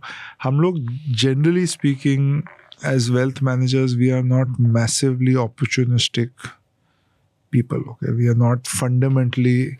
Our job is to again do everything more and more right process driven. Okay, तो हमारे पास client का अगर portfolio 100 रुपया invested है तो 100 रुपया में 5-10% always liquid में रहता है फॉर अपॉर्चुनिटीज. ओके, तो 100 रुपये में अगर बहुत कुछ आ गया और कुछ वॉर ड्रिवन अपॉर्चुनिटी आ गया, market is corrected 15-20%. If out of the 10% we'll put 5%. Okay, because see, war is an opportunity if it ends in time 10 days. Okay, अगर वो 10 दिन में नहीं खत्म होता तो it can become an adversity also. Okay, and then you need that last 5% to really help you protect that remaining 95%. तो हर चीज़ का एक इंटेंट, और अब जब वॉर स्टार्ट होता है अपने को मालूम नहीं होता है 10 दिन में होने वाला है कि 3 साल लगने होने भी वाला है, होने वाला कि nobody knows, कितने टाइम तक nobody knows. तो opportunities are there, okay, but there has to be a discipline. It cannot, there's nothing which, और अगर सबको मालूम है कि ये ख़त्म ही होने वाला 9 दिन में, तो अपॉर्चुनिटी आएगा ही नहीं. तो मतलब सी हम लोग जनरली स्पीकिंग ये सब चीज़ अप्रोच करने के लिए कभी ऐसा नहीं सोचना चाहिए कि ये इन्फॉर्मेशन खाली आपके पास है. ठीक है, इन्फॉर्मेशन सबके पास है, and you have to be tactful about it. All in नहीं जा सकते उस पर. वी कांट बट ऐसे नहीं होता कि जो टॉप 0.01% लोग हैं कंट्री के, जो बिलियनर्स हैं या people who are operating at the top level, उनके पास इन्फॉर्मेशन पहले आती है. They are privy to first hand information और लॉट ऑफ केसेस. पॉलिसी में चेंज आने वाला है, कहीं पे कुछ डिसीजन होने वाला है, they can make decision based on certain things. या तो डिसीजन ले लो और फिर थोड़ा इन्फ्लुएंस यूज करके पॉलिसी में एक्सपोजर ज़्यादा है. आई वोंट से पहले इन्फॉर्मेशन आ जाता है, एक्सपोजर ज़्यादा है, and there are more people servicing them, right. So जैसे कि कोई इंस्टीट्यूशनल ब्रोकिंग हाउस है, कोई रिसर्च हाउस है. अभी इंस्टीट्यूशनल ब्रोकिंग हाउस क्या करता है, वो म्यूचुअल फंड मैनेजर्स को सर्विस करता है. Okay, so you have more information to take rational decisions. Okay, it's not that you have more access all the time. Okay, but isn't it like that? जैसे I have noticed this कि कुछ लोगों के पास कुछ जगह की insight बहुत ज़्यादा स्ट्रांग होती है बहुत जल्दी. See, I think those information, those edges are there in every part of the world. There is nothing like there's nothing like. So how that. do people get access to that? No, so there obviously you are meeting more people. The more people you meet, the more information you get. You have to build a network. You have to study more. It's not something which you have to eventually. It's not that somebody is coming and giving you information. You have to find patterns. Okay, and basis that you have to take a intelligent decision. And sometimes it works. Sometimes it doesn't work. Okay. And have you seen information and trades and money making? अलग अलग sectors हैं, अलग अलग type के businesses में बनती है जब कंट्री अलग स्टेज पे होती है. सो अगर डेवलपिंग नेशन है तो वहाँ पे अलग टाइप से पैसा बनेगा, डेवलप्ड नेशन है तो अलग टाइप से पैसा बनेगा, इमर्जिंग इकोनॉमी है तो एक अलग टाइप से पैसा बनेगा. See, obviously emerging economies have more money getting made out of real assets, right? So real assets में I'm saying anything real estate, infra, roads, therefore cement, steel, tangible power, all of those things are very large. That's where the capital has to go. और वहाँ पे पैसा first बनते हैं. वो पैसा बनते हैं. अभी हर 10 साल में हर कंट्री में इतना बड़ा इंफ्रास्ट्रक्चर स्पेंड तो नहीं हो सकता. Okay, but every 30 years you have to spend on infrastructure. So emerging to development, you have to spend a lot of money on infra. A developed nation will have more money coming out of capital market or innovation. Okay, financial services, innovation, lending, that capital market, stock market. That's really stage 2. And stage 3, which only few countries have been able to do, is really do invention. Okay, path-breaking invention. Okay, so for example, in the last 5-7 years, to a certain extent, US and China, if you see AI, okay, you see biotech, okay, what these countries have been able to do is just phenomenal. Okay, so that kind of wealth creation we've not seen in India yet. Right, that's a totally different element. Now in the US, you have, if I'm not wrong, around about 7-8 companies more than $2.5 trillion. So you have 10 companies, nearly 60-70% the size of India from a GDP perspective. Yeah. Now what that is all made out of last 4, 5, 6 years of growth. So I think invention of that nature, biotech and AI, is maybe stage 3. Post you become a developed. Emerging to this thing is real assets. And India आप देखोगे तो city wise भी broke up and country भी नहीं है. I think Bombay में more money is out of capital markets. Yeah. आप second tier 2 जाओगे there is more money out of hard assets. So hard assets to financial assets to innovation is the way I would put it. तो अभी India कौन सी stage पे होगी? I think the first 2 for sure. I think third one we have to अभी get भी हम there. Hard में हैं. हाँ, for sure hard में. Outside of the top 5-6 cities we are still in hard. पैसे आज भी हार्ड इंफ्रास्ट्रक्चर में ही बनेंगे. बहुत बनेंगे. We have Where to do you see develop so much. maximum money getting made in India? absolute maximum money, I think, will still be made in consumption, in consumer. Explain. Anything, right from Opportunity बताओ दो तीन. biscuits. आज भी. Say, okay, now Haldiram, for example, I'm just giving example, just did it's a public fundraise, right? And whatever it got valued at. So then obviously you've got the entire, everything. India's consuming pretty much But everything. आज भी. आज भी. We to start है. Biscuits जैसे. I mean, biscuits is example. Yeah. Like ऐसी basic चीज़ में भी आज भी बनेंगे. For Don't sure. you think the market is, just asking, don't you think market has been dominated by few large players and many small players? और वो कर रहे हैं. अब उधर इतनी opportunity नहीं बनी. Well, see, everything changes. So, for example, when I'm saying biscuits, I'm just using it as a term. हाँ. Last 3 years, see the amount of growth in protein bars, in cosmetics, in deodorants. I'm just saying, I'm using all of consumption, all of these, and you have now, if you just go back 5 years back and today and see the number of brands, number of brands which are now 1,000 crores plus every year. It'll be I think the number will be 100 plus, with such brands. And there's so many clothes brands, Snitch, this, that, everything, right? So I'm just saying, India will consume. India is going to earn, and India will. And in this consumption, do you think कि ये premiumization वाली story ज़्यादा चलेगी कि सिर्फ unorganized से organized वाली story? Both. India will consume across the board. तो सस्ते में बहुत opportunity है, महंगे में भी है. 100%. I am not this believer that only premiumization will do well. It is tougher to make money at the lower end because obviously cost is very important. You have to go to 150 cities. Manpower is continuously becoming expensive. Logistics is tougher to handle. So it is tougher to make money. But जो उस level पे जाके रुपया बना सकते हैं, उनका valuation भी बहुत ज़्यादा होता है because वो बहुत ज़्यादा consistent है. Anything which is built on urbanization and this thing sometimes can also be a fad. People might like it and consume quickly and then leave because there the competition to replace is also very high. So if you go to the bottom level, then your sustainability is also fair, much more. Give me an example of both. DMart at the lower level, for example. Replace नहीं हो रहा, लग नहीं रहा है. I'm asking. No, it will. Everything will have a model, but it's not getting replaced. DMart is definitely. See, it's in so many cities, it's just impossible to. अपने को, for us to get tech and internet penetration to so many different cities, going to be different ball game. The ability for DMart to set up logistics and acquire at such low costs is very, very difficult to replace. But for a DMart, there will be something else also. Okay, there's not that it's going to be just DMart. Okay, but that will always be there. Give me more example of. Let's say Nykaa is at the higher end of the pyramid. Just to give an example, right? They're getting more premium brands, or let's say the Reliance Retail is at the higher end of the pyramid also. They're getting all the brands there. Now, initially, you are building it out. You're maybe kind of serving a very small portion of but there is huge amount of premium. Today, between these two platforms, you end up getting 40 to 50% of all the items you would get in a Dubai or a London. So in that sense, you'll have both kinds operating at the same level. So, and give me two more examples of bottom of the pyramid and premiumization story.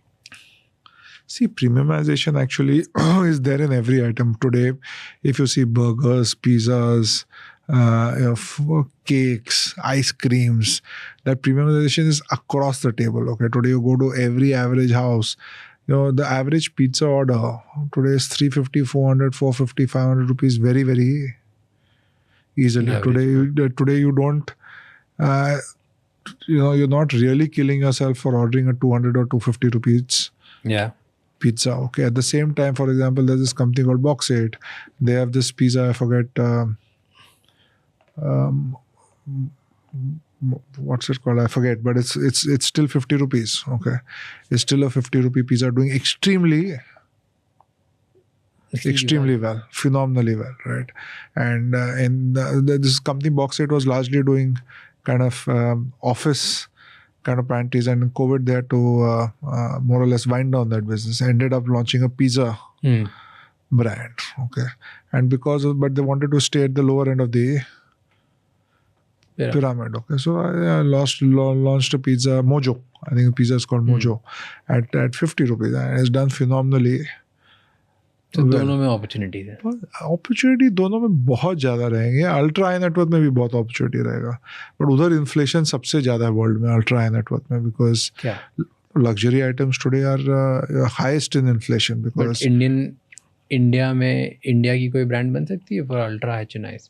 कोई service बन सकती है? Hey, Nasi, in everything you've got some kind of ultra high net worth. Today, if you look at real estate, there'll be 3-4 developers who are ultra high net worth. You're able to charge a certain amount of premium. Okay. Today, if you go to small things, today if you want to go to a bespoke, everything you do in life, okay, you want a ultra high net worth car, the car is on wait list. I'm just saying it's. But ये सब बाहर की है ना? हाँ, but I'm talking about India में opportunities for Indian brands, for Indian brands. Ultra HNIs, क्योंकि ultra HNIs के पूरा ग्लोब सामने होता है, तो वो ग्लोबल स्टैंडर्ड से कंपेयर करते हैं. Ultra high net worth is the toughest place to build a global brand. Exactly. Toughest place to build a global brand because. And toughest place to build an Indian brand क्योंकि उनके global access. Sorry, I mean Indian brand in India because global access is much more easily available. Like the only example I think कि ultra HNIs पे जिसने एक Indian ने किल किया, that's Sabyasachi. That's true. I think he killed it by a specific market, specific tradition and built it. And hopefully 361. No, but I agree with you. I think I agree with you. It is a toughest segment to बहुत tough segment है उसमें अपना बनाने के लिए, because every ultra high net worth individual has a global choice. Yeah. Okay, and he's has the ability to consume, pay a little bit of import duty. What do you usually read about reports and things? क्योंकि मैं आपका ही कुछ एक data देख रहा था where I found very interesting कि highest number of ultra HNIs अभी जो last कुछ time पे आया, that's from Udaipur. You must be reading our high net worth report. So I think क्या है उसमें बताओ, कहाँ से सबसे ज़्यादा पैसे वाले कहाँ बन रहे हैं? पैसे तो बॉम्बे में ही है. बॉम्बे में नए मिलियनेयर्स, मल्टी मिलियनेयर्स भी यहीं बन रहे हैं. For sure, Bombay and Bangalore. Bombay, Bangalore and Delhi in that sequence. Top 5 cities बताओ. Bombay, Bangalore, Delhi. Bombay highest? Yeah, by margin, yeah. Bangalore से भी ऊपर है पैसे बनाने में. ये सब स्टार्टअप बूम, टेक बूम कुछ नहीं. But Bombay has just got too much money. It's just not comparable, right? And the capital markets are been very kind. See, number may sometimes, for example, if Flipkart goes for listing, number might increase in Bangalore, but the quantum will eventually it will be. Number of people making millions is higher in Bombay than. Yeah, and may become for 1 year it may become Bangalore, but generally speaking, it's going to be Bombay. Bombay, Bangalore, Delhi. And Delhi is now Delhi, Gurgaon, Noida, right? So if I include all those three there, that still might be slightly more than Bangalore also. Okay, but if I'm talking about NCR as a region, let's say Delhi NCR one week. So then I think it'll still be more than Bangalore. Okay, so Bombay, then Delhi NCR, then Bangalore, then Bangalore. Then there's a big dip. Then there is a considerable dip. But Hyderabad, Ahmedabad, Pune, Calcutta and Chennai will be the next big ones. Next 5 big ones. Small cities, tell me, जो मतलब जो tier 2 definition जैसे Indore, Udaipur, Nagpur type में, कहाँ पे सबसे ज़्यादा पैसा बन रहा है? I think everywhere. Yeah. So I think everywhere, for example, even if you look above 100 crore families, there will be at least 40 to 50 families in each of these locations. Still like Surat, Indore, Rajkot, Nagpur, Jaipur, Baroda. So everywhere there's money. Everywhere. No, a huge amount of money in the right places in Kanpur, Lucknow, Chandigarh, Ludhiana, all of these places. UP is doing very, very well also. UP is doing very well. And over like on books money or off books money? We can only deal with on book money. I'm only talking about on books money. And then there are obviously exceptions. Okay, there are 2 or 3 families in Bhavnagar, 2 or 3 families in, but those will be more. It's not as if it's across the board. But all the other cities which we've spoken about, there are at least 40-50 families above 100 crores on books which they are able to track. And if you look at the business 100 values, crore in liquidate money जो financial assets में कैसे financial assets, business valuations देखेंगे तो बहुत ज़्यादा है फिर. That's a separate. मैं 100 crore market में लगाने. I think there'll be approximately 30 to 40,000 people now with the ability of having 50 crores plus financial assets. क्या बात कर रहे हो? हाँ, इंडिया में 30,000 people, yeah. 30-40 हज़ार लोगों के पास 50-100 करोड़ से ज़्यादा लगाने के But लिए 50 crores. in financial markets, In not financial real estate. assets, yeah. Do you count real estate? in No, this? no, I'm not counting real estate. Just market में पैसा. Just financial assets, yeah, including fixed deposits, yeah. And tell me top 3 fields जहाँ से ये पैसा आता है अभी. It's across. But Still? top 3 would be still financial services would be the अच्छा फाइनेंस वालों ने फाइनेंस में लगा कि financial services. So NBFC, lending, finance banks, that would be the So that's largest. Second, obviously, will be all the 5 sectors. Okay, consumption, healthcare. give me one. What do you think जहाँ से पैसा सबसे ज़्यादा आता है? I would still go then. I think I'll still stick to consumption. Okay, new money in consumption in the last 10 years has been तो Massive. FMCG money. FMCG money. And third, then if you're looking at the full country, it'll still be industrials because manufacturing is Industrial products and manufacturing is big. massive, yeah, massive, Man. massive. Everybody is doing something or the other, right? Chemicals, adhesives, healthcare equipment. Every place has got businesses doing 100, 200, 250 crores of revenue with 10, 15, 20% EBITDA margin. So you make 8, 10, 12 crores. That's compounding every year for the last 8, 10, 12, 15 years. You've not sold your business or you've not monetized your business, but this keeps compounding. And basis whether your next generation wants to do this business or not, then you take a decision. मुझे रखना है, नहीं रखना है. Should I sell it? Should I not sell it? So in that sense, that's a much later decision. And that is also happening a lot in the last 10, 15 years. Where a lot of the next generation does not want to necessarily go back into the same business. So उस type भी in India, every week there are 5 businesses getting sold for some number between 100 to 4,000 crores, right?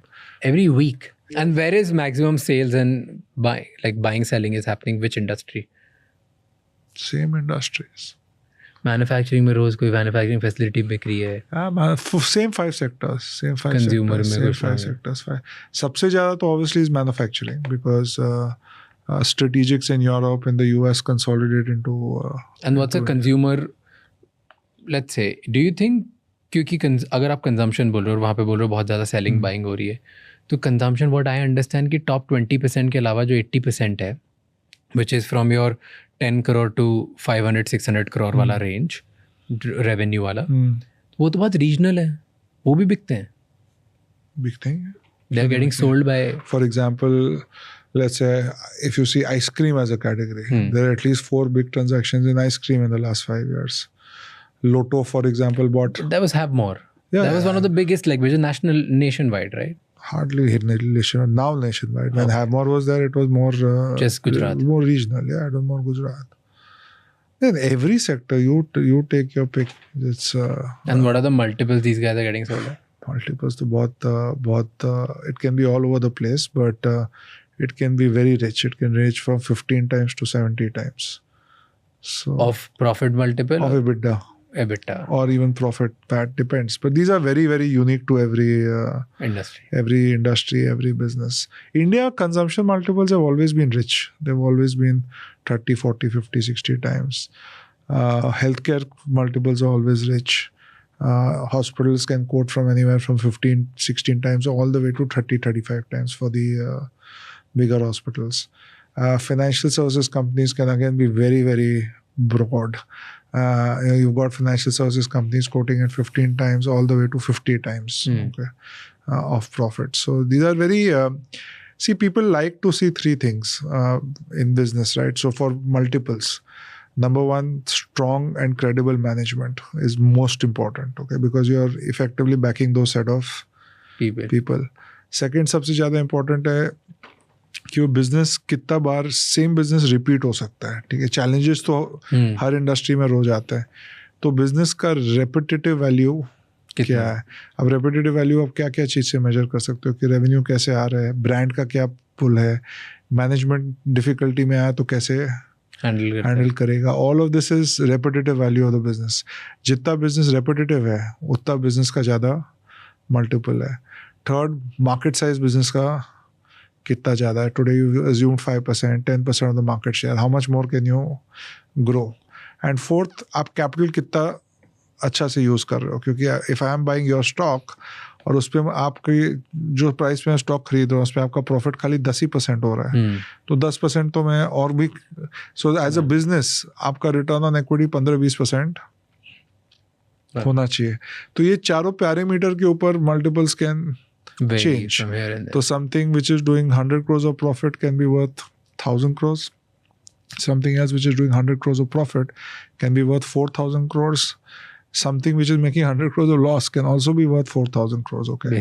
Based on these patterns. So there is multiple is one of the parameters. It is not the only parameter. But ये 4-5 चीज में मोटा मोटी I think things kind of get and also get decided between the desperation of the deal. Obviously, sometimes if you're buying an asset and it's making you number 2 to number 1, then you will pay. But typically premium 20 से 25% होता है for strategic reasons. ऐसा नहीं है कि कुछ 100 का 200 हो जाएगा.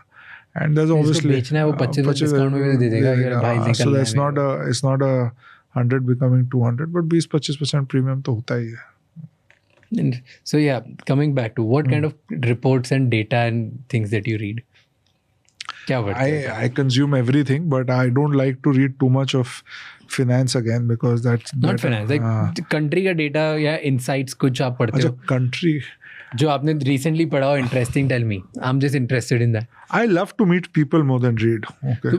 लोगों से क्या insights हैं? So क्योंकि मैं fortunately whatever I'm doing, my ability to meet people is very high. Okay. So I was in the US 2 weeks back. I think one thing which was really alarming, and I was in Frisco for 3 days. And मेरे लिए तो there were only two hoardings, okay, all the way from the airport to all my meetings. एक hoarding was only and only AI, okay, and the second hoarding was only sports. Okay, so whole of that part of the US is only खाली 2 चीज़ें, artificial intelligence and sports. Okay. क्या मतलब सारे hoardings इन्हीं दोनों के बारे में थे? पूरा 90% of hoardings is on this. And कौन सी सिटी की बात कर रहे हैं? Frisco. Okay. And the biggest shock for me was I was, at least मुझे लग रहा था कि Frisco है San Francisco. Okay. Yeah. So मुझे लग रहा था this entire मतलब, and even coming from me, I'm more or less embarrassed. Okay. To say मुझे लग रहा था कि artificial intelligence is still some time away. Okay, अभी वैल्यूएशंस भाग गए, वो वैल्यूएशंस को छोड़ देते एक बार, अपने यूज केस पे बात कर रहे हैं. Even people like me sitting here, मुझे लग रहा है कि artificial intelligence is really some time away. उधर जाके देखते हैं कि 90% ऑफ थिंग्स जो अपने को लग रहा है कि अभी इनोवेट होने वाला है is already being used on a daily basis. It is here and now. It is not something which is going to happen after couple of years, 5, 10, 15 years. It is here and now. For example, मैं एक बार बीच में I was standing in the main city square of Frisco, and you won't believe 40% of the cars, 40% of the cars, not 1-2 cars, 40% of the cars were driverless cars. Not 1 or 2 cars, 40% of the cars were driverless cars. 40%. Okay, so imagine if 150 cars went in front of me in 5 minutes. 60 cars were interesting driverless cars. अभी honestly sitting from here मुझे लगता है driverless car आने वाला है 3-4 साल बाद. India देख के तुम्हें लगता है probably 10-15 साल इंडिया में 10 साल बाद आएगा, but उधर I'm saying it's done. It's no longer a test. It is what it is. It is now being used every day. AI, everything is, it's just unbelievable. Whether it's a Grok, whether it's a Claude, whether it is a ChatGPT, whether it's Perplexity, whatever you want to call it, okay. But these are here and happening now, okay. So somewhere I think, मेरे लिए तो it was an eye opener. I think we need to kind of अपने को देखना पड़ेगा. Use case उसका बहुत fast India में आने वाला है. So okay, here's the last question. Because हमने बहुत सारी बातें करी about the world, India, capital coming to India, new industries, opportunities. If someone जो अपने 20s में ये देख रहा है podcast, purely based on insight जो आपके पास है कि पैसे बनाना, पैसे मैनेज करने वाले पे, कहाँ पे सबसे ज़्यादा इंडिया में नेक्स्ट 10 years में पैसा बनेगा, सो दैट ये जो 20-year-old समथिंग है can start focusing on that particular space and give me a very specific opportunity जहाँ पे आपको लगता है कि एक्चुअल पैसे बनेंगे. So I think again I'll repeat, first thing, maximum money whatever you're doing in life उधर बनेगा. Okay, whether you're doing a job, you're doing a 20-year-old पता ही profession, नहीं कहाँ कर रहा है क्या कर रहा है. जो भी करोगे आप, where you're spending 14 hours of your life, उधर सबसे ज़्यादा रुपया बनेगा. Where should they spend 14 hours of their life? मेरे हिसाब से वो राइट ही आंसर है. मेरे हिसाब से अनफॉर्चुनेटली एज मच एज आप में से एक सेक्टर पूछने वाला, मेरे पास आंसर नहीं है, क्योंकि मेरे हिसाब से रुपया हर 6 चीज़ में बनने वाला है. ओके, कोई ऐसा कुछ नहीं है जहाँ ओके मैं फिर से वही बोलने वाला हूँ, फर्स्ट 90% इंडिया में टिक बॉक्स है.